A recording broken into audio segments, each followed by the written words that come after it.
El Plan Sistemático de Desaparición de Personas en la República Argentina.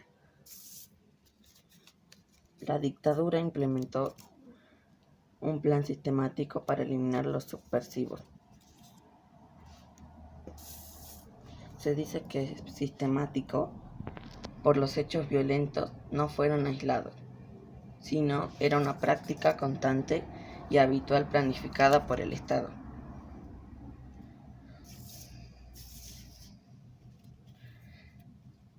Los servicios de inteligencia localizaban a los sospechosos. Los sospechosos eran detenidos por las Fuerzas Armadas, policía o por los grupos de tareas que viajaban en autos particulares.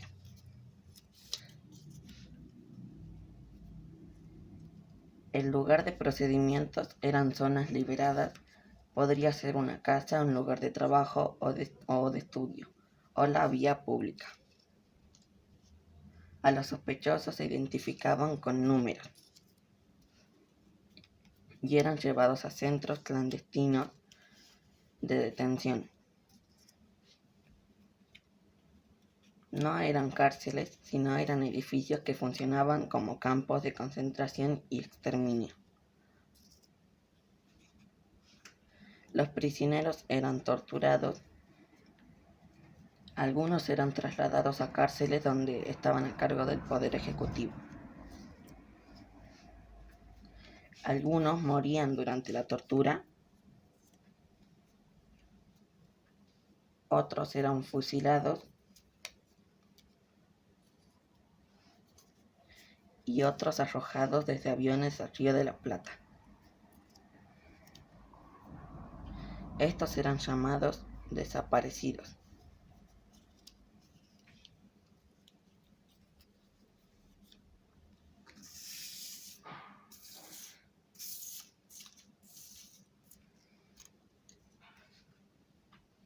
Todas estas prácticas se consideraban crímenes de la humanidad, que eran acciones crueles que agravían la humanidad y que se llevan a cabo contra la población civil por motivos políticos, étnicos, religiosos.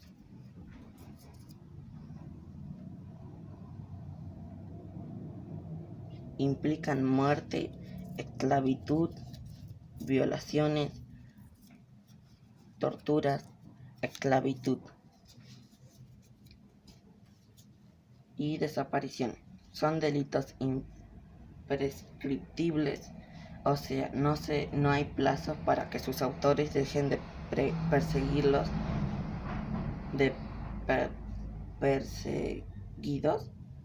de ser perseguidos, y las penas abarcan tanto a los ejecutores como a los que planificaban y a sus cómplices.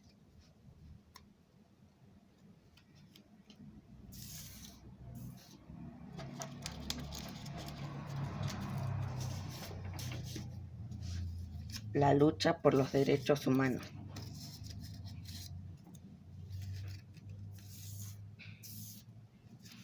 La Comisión Interamericana de los Derechos Humanos de la Organización de Estados Americanos visitó el país y denunció la dictadura.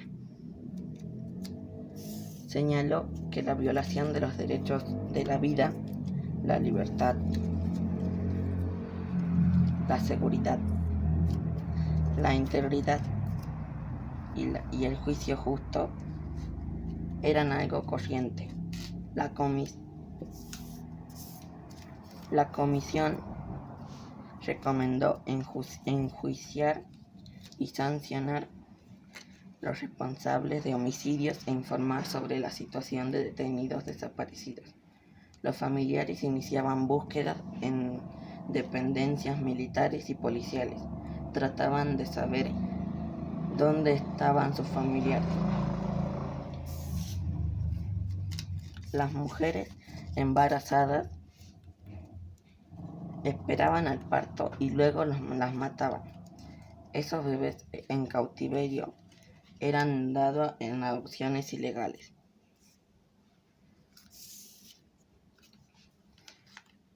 En 1977, para reclamar justicia, surgieron organismos de defensa por los derechos humanos. Uno de esos eran las Madres de Plaza de Mayo, mujeres que buscaban a sus hijos desaparecidos.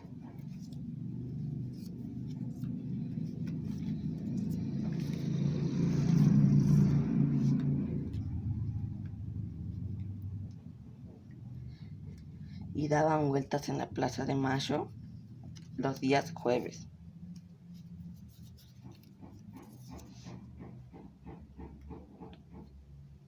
Con pañuelos blancos en la cabeza. También estaban las abuelas de Plaza de Mayo, que buscaban restablecer la identidad de sus nietos, que habían sido adoptados ilegalmente.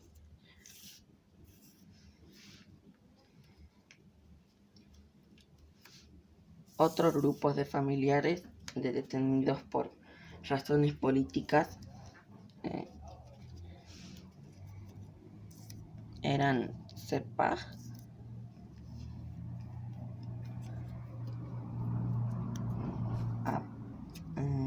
CELS, APDH, con un lema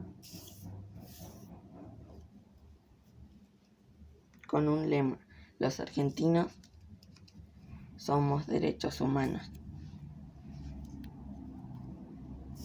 En 1980,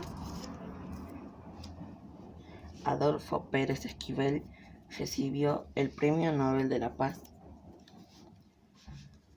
Era el cofundador de CEPAG y recibió el Premio Nobel por su defensa por los derechos humanos en América Latina. El gobierno militar y la prensa oficial ignoraron la distinción. La Guerra de Malvinas.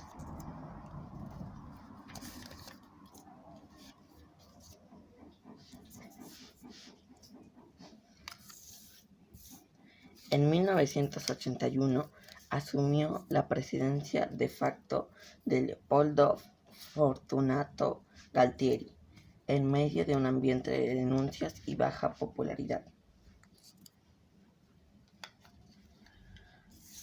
El 2 de abril de 1972, los militares anunciaron haber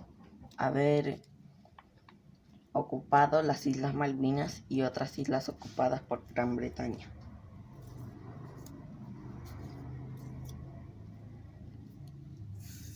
Esto provocó mucho entusiasmo nacional y hasta fue apoyado por opositores al régimen. Gran Bretaña no tenía interés en una guerra, pero la primera ministra británica, Margaret Thatcher, consideró que el conflicto bélico le permitiría obtener respaldo político.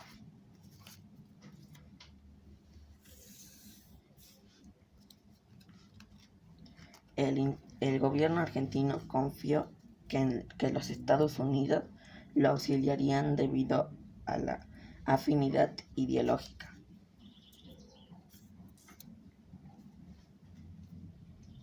Ese país privilegió su alianza estratégica con Gran Bretaña.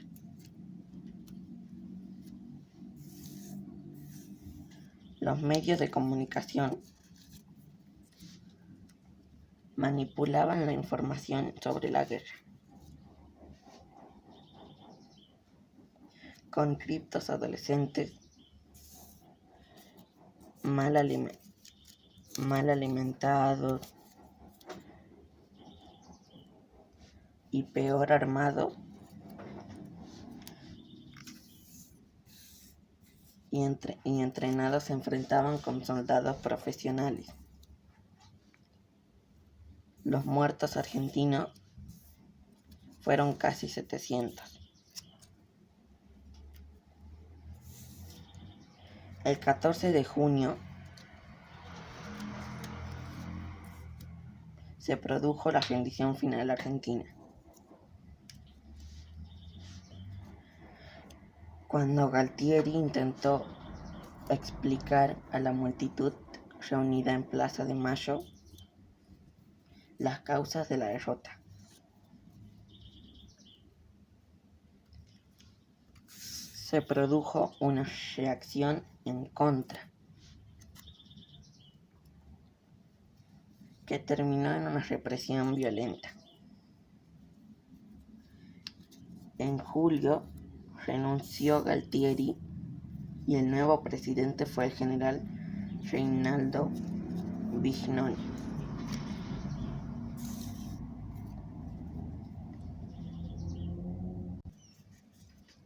El fin de la dictadura. La oposición civil comenzó a presionar para obtener una apertura política. Marchas, huelgas, recitales de rock, publicaciones, programas radiales, festivales de teatro eran formas de resistencia. Se formó la multipartidaria, que era un bloque político unificado que buscaba una vía para volver a la democracia.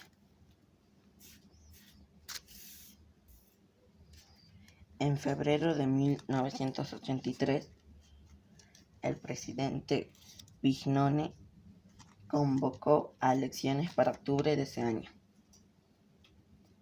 Las Fuerzas Armadas bloqueaban intentos de revisar la guerra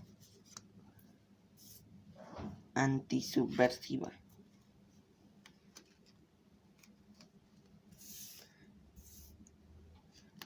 Algunos partidos políticos llamaban a reconciliación nacional por temor a la reacción militar. Las organizaciones defensoras de derechos humanos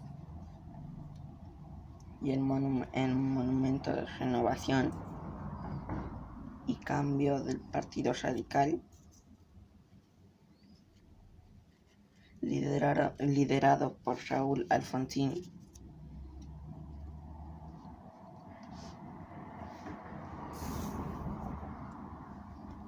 estos querían olvidar el pasado y dejar impune la represión ilegal, o trabajar por la memoria bajo la consigna juicio y castigo a los culpables. En abril se conoció lo que llamaron Documento Final sobre la Guerra contra la Subversión y el Terrorismo.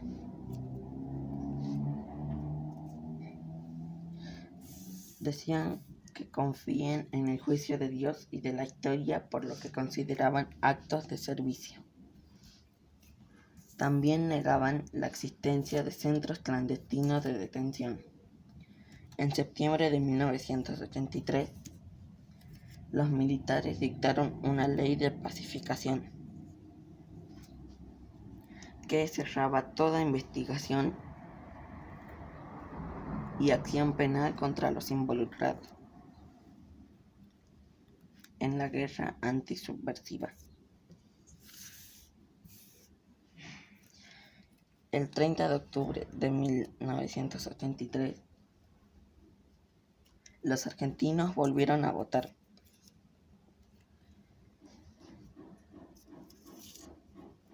Y Raúl Alfonsín obtuvo la presidencia con el 52% de los votos.